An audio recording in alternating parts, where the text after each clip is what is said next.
Assalaamu calaykum waraxmatullaahi wabarakaatu.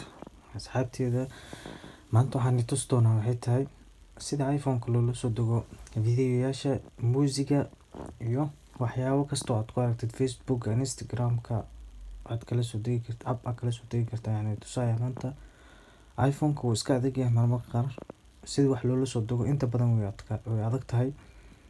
Haddii app la helo 2 bilood ayuu shaqeynayaa kan ugu badan, horuu ka xirmayaa. Laakiin waxaan i tusi doonaa maanta app oo nii shaqeynayo maxaa la dhihi jiray inta iPhone isticmaalaysid, inta adiga u baahan tahay isticmaalaysid ayaa maxaa la dhihi jiray maanta ku tusi doonaa insha Allah. Sida ula soo degaysid iyo meesha kala soo degaysid iyo sida u isticmaalaysid wax dhan ayaan ku tusi doonaa insha Allah. Ilaahay idinkiisa waxyaabaha kale aad u baahantiinna commentiga igu soo dhigo oo iPhone-ka aadan ka fahansanin insha Allah. Aniga ayaa si fiican ni fahansi doona hadduu Ilaahay idmo. Assalaamu calaykum.